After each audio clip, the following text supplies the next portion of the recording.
Hola, ¿qué tal? ¿Cómo están?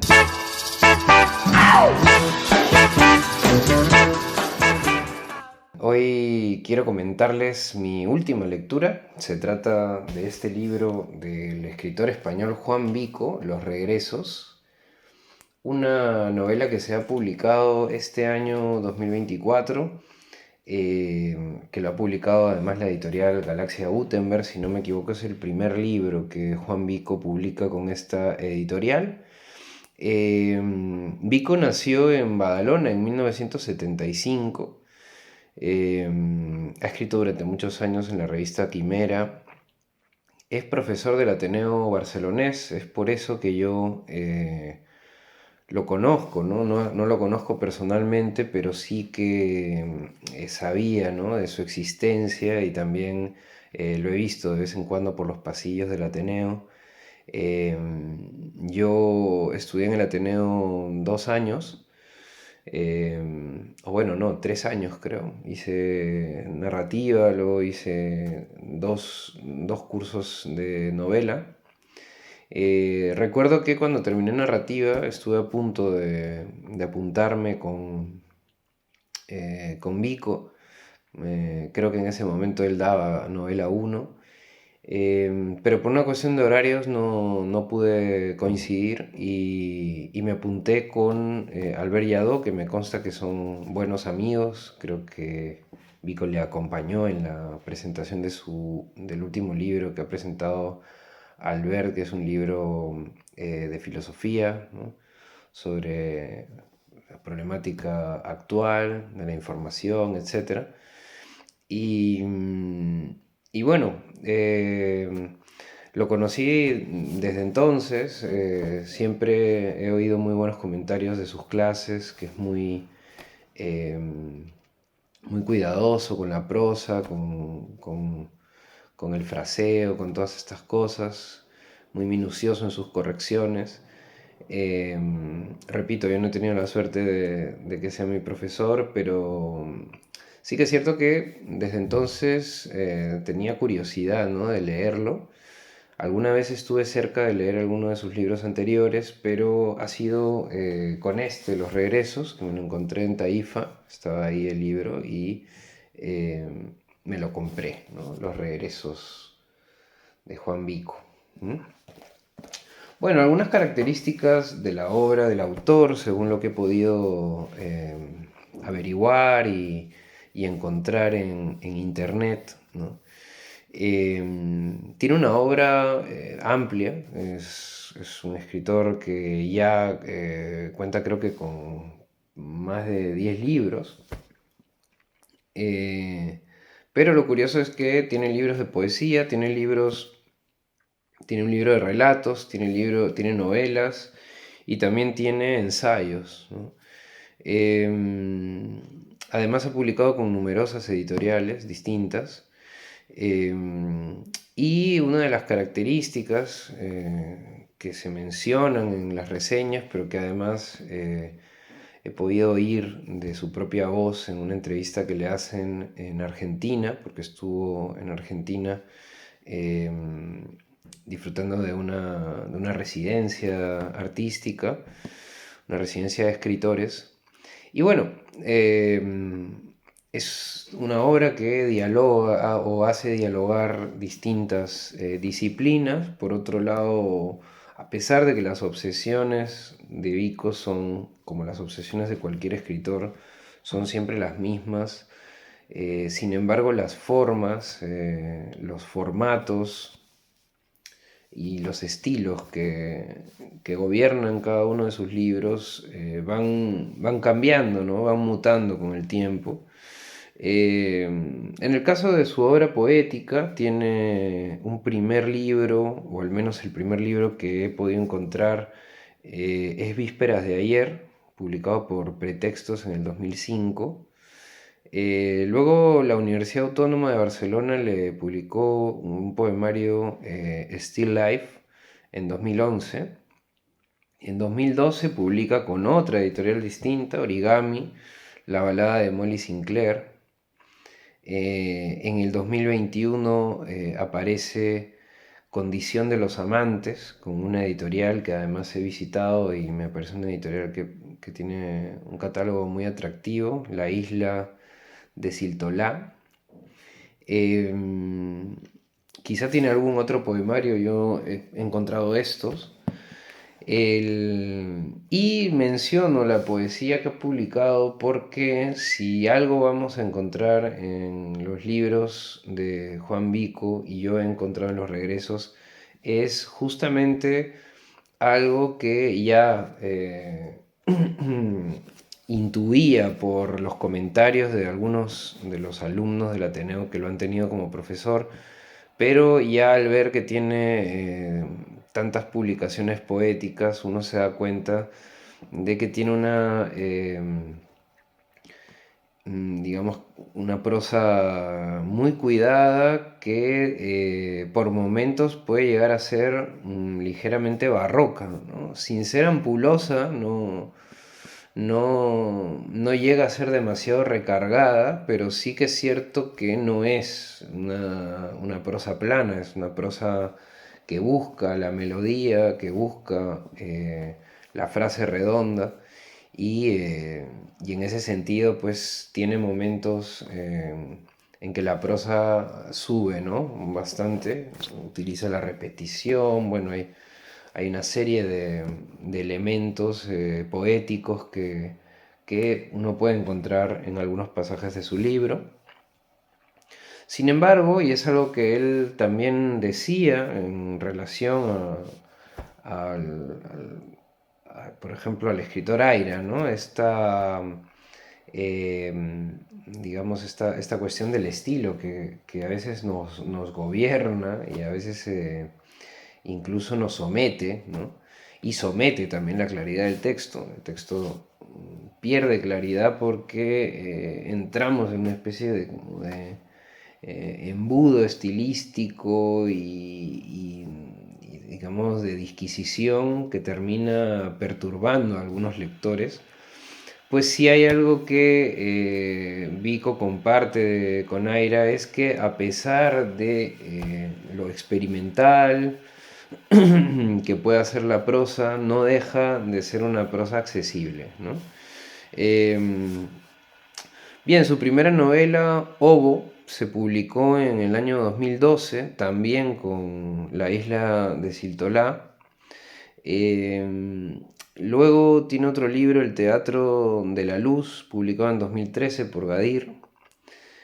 Un libro de relatos, El Claustro Rojo, Slooper, ¿no? En 2014. Ganó un premio, me parece que ganó el premio eh, Café 1916, si no me equivoco, que es el premio de la editorial Slooper, y con este libro, ¿no? Más novelas, Los Bosques Inmantados, interesante, esta novela del año 2016, publicado por Seis Barral, porque incursiona Vico en la novela de enigma, en la novela policíaca. Luego viene El Animal Más Triste, 2019, Seis Barral también. Y por último, la novela Los Regresos que tenemos aquí, 2024, con Galaxia Gutenberg. Quiere decir que Galaxia Gutenberg también es editorial donde publica Albert Yadó. Ahí tiene dos novelas, que de hecho las tengo aquí yo. Está también La Travesía de las Anguilas y Mal País de Yadó. Y me parece que su libro de filosofía, el último que ha publicado, también lo ha publicado con Galaxia Gutenberg. Lo que nos habla de que Galaxia Gutenberg apuesta por libros interdisciplinarios, ¿no? O sea, una literatura que sin embargo se relaciona con otras disciplinas, ¿no?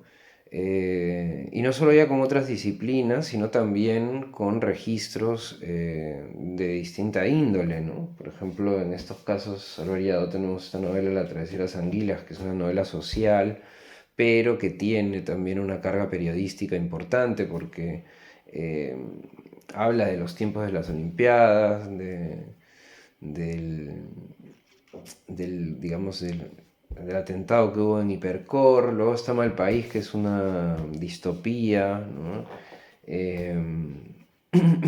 Y en cambio aquí con Juan Vico tenemos Los Regresos, que nos va a hablar de la biografía de un poeta italiano muy importante del siglo XX, que es Dino Campana, ¿no? Pero realmente la biografía no es sino una herramienta para hablar de otra cosa, que es la memoria colectiva y la memoria como ficción también, ¿no? Como puerta de regreso a un lugar inventado en cierta manera, ¿no? Que es lo que de alguna forma se convierte en uno de los temas fundamentales de aquellas personas que hacen ficción hoy en día, ¿no? Es decir, en qué sentido la realidad tiene algún interés para un escritor de ficción si no lo es desde la perspectiva de la ficción, ¿no? En ese sentido es que este libro juega mucho con la idea, ¿no?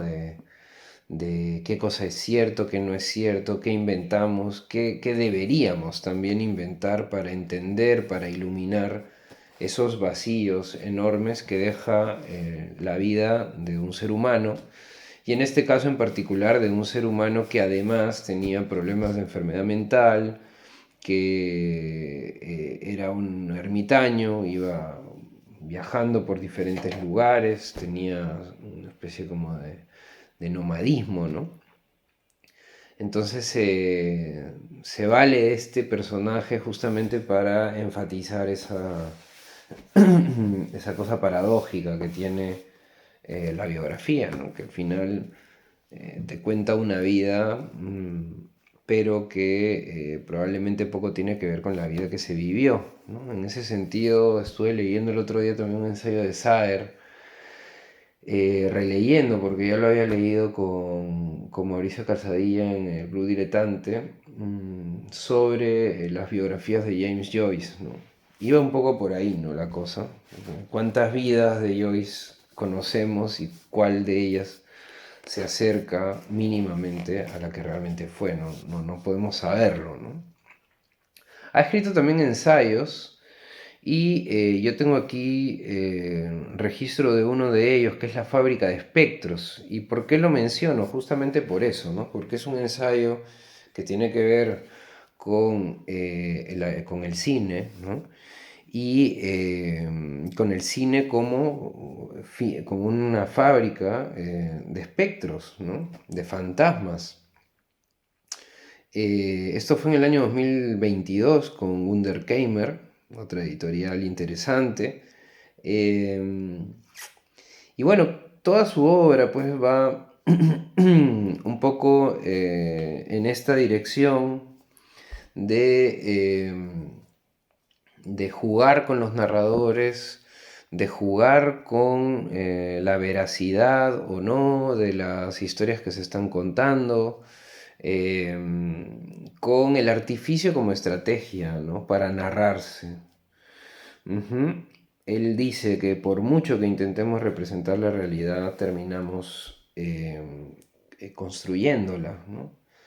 Em, y en esa construcción hay una actividad que tiene más que ver con la recreación, con la representación, que no tanto con la reproducción, ¿no?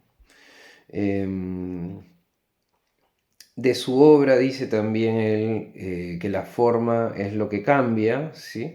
Pero las obsesiones, como decíamos, persisten, ¿no? Y por eso es que en este libro, en esta biografía de Dino Campana, o antibiografía de Dino Campana, encontramos otra vez esas obsesiones por las versiones, por, por la forma en que, como digo, o como dice él, vamos recreando o representando la realidad hasta convertirla en otra cosa. eh, el arte del artificio, ¿no? Mm, y luego también hay otra cosa interesante, que es que a pesar de que es un libro que habla de un autor maldito italiano, que nació en 1885, eh, en cierta forma también hay algo autobiográfico en esta historia, y también en las historias de los otros libros de Juan Vico, ¿no? Porque él dice justamente que todos los libros son finalmente autobiográficos. Y aquí también zanja un poco ese debate interesante sobre la autoficción, ¿no? Es decir, eh, en qué sentido contar las cosas porque han sucedido le da autoridad ya al texto, ¿no? Cuando la autoridad del texto debería emanar no digamos, del sello que le ponemos como historia basada en hechos reales, sino por cómo está contada esa historia y si se sostiene aún a pesar de que ésta no tenga ninguna correspondencia con la realidad, ¿no?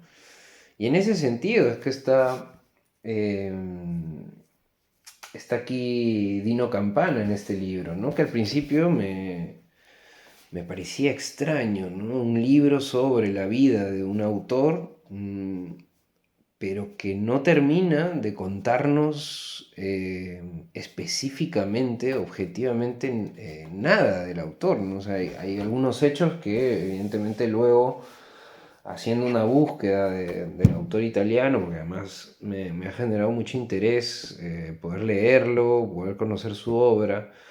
Pero es verdad que sí que hay, pues, evidentemente algunas informaciones en este libro, pero estamos constantemente siendo provocados por el narrador para que nos vayamos un poco inventando o interpretando o intentando imaginar cómo fueron determinados momentos de la vida. Es decir, que no hay información contrastable, sino que el narrador nos invita a inventarnos un poco aquello que reina, donde reina el silencio de campana, ¿no?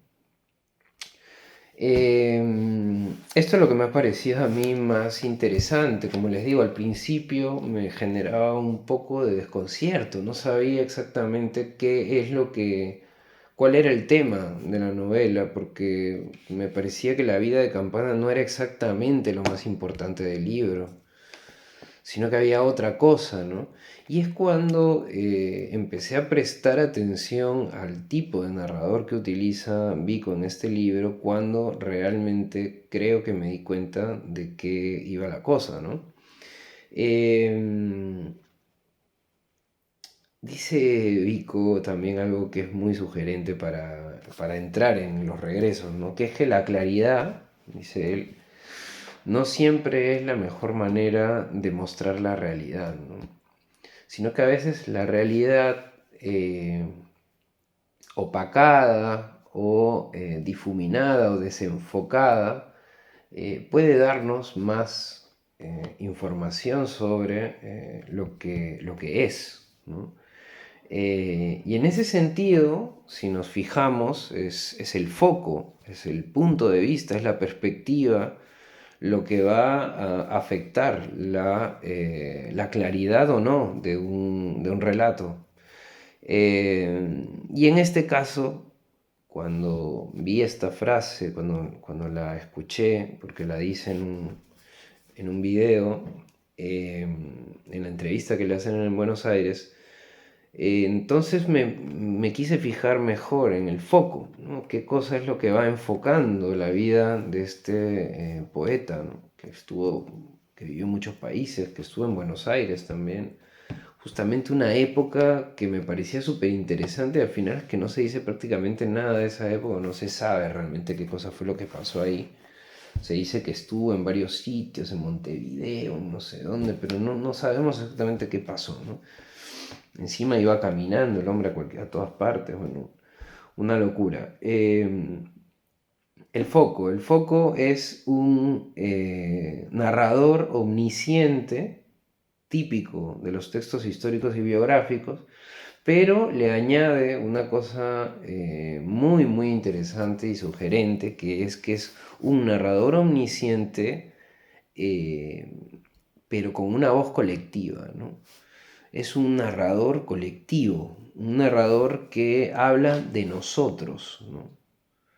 Entonces este uso del nosotros, que al principio es un poco de guía turístico, ¿no? Que nos dice, bueno, si nos imaginamos aquí podía estar tal cosa, tal otra.